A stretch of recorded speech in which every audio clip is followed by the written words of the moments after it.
여러분, 참 전통시장에 대한 이야기는 많이 나와요. 이게 대형마트가 들어서면서 이게 전통시장이 죽는다, 전통시장이 깨진다, 이런 이야기가 진짜 많았거든요. 저는 제가 기자할 때도 느꼈지만 이게 대형마트가 들어설 때 이 전통시장과 왜 협력을 못했을까요? 저는 그게 너무너무 안타까워요. 저는 예를 들어서 말입니다. 뭐 1층에는 못 만든다고 하더라도 요즘 대형마트의 지하 1층에 가보면 대부분 마트 형태로 구축이 되어 있거든요. 저는 여기에다가 전통시장 거리를 잘 만들면 기업들이 진짜 잘 만들 거라고 생각합니다. 기업들이. 정부가 혜택을 줘가면서 뭐 여기에다가 전통시장을 재현하는 거죠. 거기 있는 사람들 그대로 들어오게 해서 말입니다. 아마 그랬으면요. 이게 전통시장과 대형마트가 협업이 돼서 오히려 우리 경제의 어떤 이게 기초체력으로 더 성장했을지도 몰라요. 그런데 그걸 못해.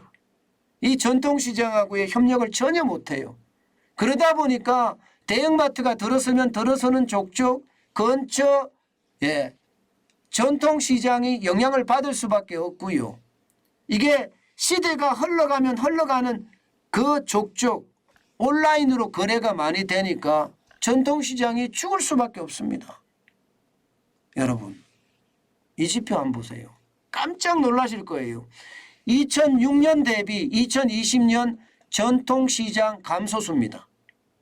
전국에서 209곳이 없어졌습니다. 물론 개발에 의해서 전통시장이 사라진 곳도 있을 거예요. 그렇지만 여러분, 전통시장 규모가 적은 게 아니잖아요. 그죠? 여기서부터 저까지 이렇게 쭉 적어도 4, 50개 아니면 100개 되는 가게들이 쫙 모여 있으면서 이게 볼거리도 제공하고 먹을거리도 제공하고 재미거리도 제공했던 게 전통시장인데 2006년부터 2022년까지 209곳 전국에서 없어졌다고 하니 1년에 적어도 15곳 이상이 없어졌다는 거예요. 1년에 15곳 정도가 사라졌다고 하니 전통시장에서 일하던 사람들은 다 어디로 갔을까요? 결국 말입니다. 가장 최악으로 갈 수밖에 없는 게 현실이라는 겁니다. 현실. 실제 여러분 한번 보세요. 여러분들도 깜짝 놀라실 거예요. 이게 2006년에는 1610개였거든요. 전국에 말입니다. 그런데 2020년에는 1401개예요. 더 줄어들 겁니다. 아마 더 줄어들 거예요. 지금처럼 가면 훨씬 더 많이 줄어들 겁니다. 실제 말입니다. 전통시장에 가보면요. 어떻게 하든 생존하려고 솔직히 별의별 노력을 다 합니다. 이게 라방이라고 해서 말입니다. 실제 판매도 많이 합니다. 판매도. 라방으로. 뭐 옷도 판매하는 사람들도 있고요. 음식을 판매하는 사람도 있고요. 과일을 판매하는 사람도 있고요. 어떻게 하든 생존해야 되니까. 그런데 문제는요. 전통시장에 있는 분들이 나이가 많으세요. 나이가 많다 보니까 이게 쉽지가 않습니다. 라방을 하기도 쉽지 않고 기계를 작동하기도 쉽지 않고요. 저도 50대 중반인데요. 제가 유튜브를 지금 하고 있지만 저는 그나마 말입니다. 이 석사 공부를 MIS를 했습니다. MIS가 경영정보 시스템이에요. 그래서 기계를 조금씩 다룰 수 있는 그런 전공을 했기 때문에 좀 나았고요. 또 언론사 있으면서 저는 ICT에 관심이 많아서요. 계속 연구도 하고 책도 쓰고 이랬기 때문에 제가 이렇게 운영을 잘할 수 있는 거지. 그렇다고 젊은 애들보다 제가 잘한다 이렇게는 못하거든요. 제가 옆에 있는 이 그래프도 파워포인트로 직접 제가 만드는 거거든요. 이렇게 만드는 것도 제가 박사 과정을 거쳐가면서 파워포인트를 다루는 기술을 제가 배웠기 때문에 이렇게 하는 거예요. 일반적으로 제 나이 또래에서 파워포인트를 이렇게 잘 다루고 이런 사람이 적습니다. 굉장히 적습니다. 그러면 전통시장에 있는 제 나이 또래 사장님들은 어떨까요? 더 못하시겠죠. 그러니 이게 나이에 대한 어떤 이게 뭐 어떤 장애도 있는 거고 또 이 기술에 대한 이해 부족도 있는 거고 이러니 살아나려고 발버둥은 치지만 참 쉽지 않다는 게 현실로 점점 가고 있습니다. 이런 부분에 말입니다. 정부가 좀 앞장서야 된다고 저는 생각하거든요. 저는요 이런 전통시장에서 저는 충분히 승부수를 걸 수도 있다고 생각을 해요.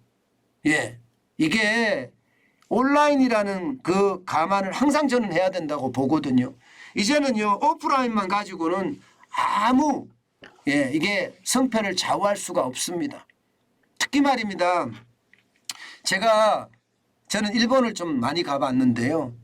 일본의 전통시장을 가보면요 잘 해놨습니다. 굉장히 잘 해놨고요. 쇼핑센터와 진배 없이 해놨습니다. 지금 우리 여기처럼 말입니다. 이게 간헐적으로 뚜껑을 이렇게 씌우긴 했는데 거기는 아예 말입니다. 건물 자체가 뚜껑으로 씌워져 있습니다. 그리고 중간에 매대가 있고요. 양쪽에 가게들이 있는데 가게들이 거리가 좀 있습니다. 그래서 사람들이 다니기에 전혀 불편함이 좀 없고요.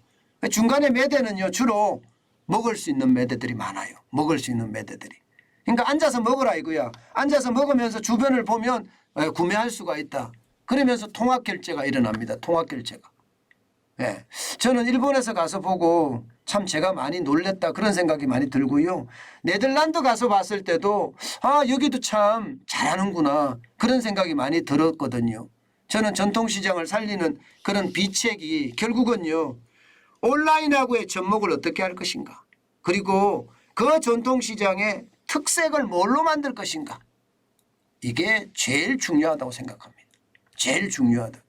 지금 남아있는 전통시장들이 이게 생존을 하기 위해서는요. 특색을 만들어내야 됩니다. 이게 차별화라는 건데 예를 들어서 안성 이러면 육이잖아요. 그죠? 안성은 가면 전통시장은 육이를 살 수밖에 없어요. 육이를 살 수밖에. 그런 식으로 그 지방의 특색을 한껏 살린 다음에 차별화를 시키고요. 이 부분을 ICT하고 연동을 시켜가면요. ICT. 뭐 지금 유튜브로 지금 방송하고 제가 유튜브로 물건도 팔고 하잖아요. 그런 것처럼 방송을 하고 이러면 이게 그것 때문에 거기 사러 갔다가 다른 것도 산단 말이에요. 다른 것도. 뭔가 특색을 가지고 이름을 날려야 되는데 그런 게 좀 부족하다 이런 생각 참 많이 해봅니다. 저는 정부가 생각만 있으면 이게 아이디어를 내고 그 아이디어 속에서 뭔가 새롭게 변신을 깨하려고만 하면 나이하고 상관없다고 생각해요. 나이하고. 뭐 강태공은 환갑이 넘어서 세상에 나갔잖아요. 그리고는 세상을 다 지배하는 환갑이 넘어서 나갔습니다. 그런 사람도 있고요. 제가 많은 사람들 중에 말입니다.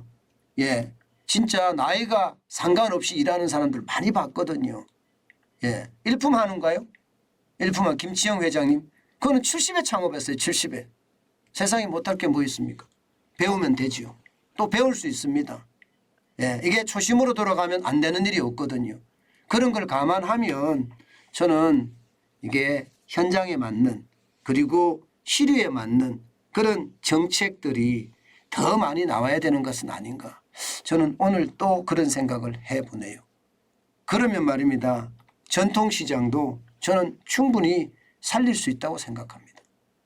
그것이 절박하지 않기 때문에 그냥 돈으로 지원하면 된다고 생각하는 아니란 생각 때문에 이게 생존의 갈림길에 선 것은 아닌가. 저는 그런 생각도 해봅니다. 좀 더 적극적인 정부의 어떤 대안적인 정책들이 많이 나와야 된다. 저는 그 생각 진짜 많이 합니다.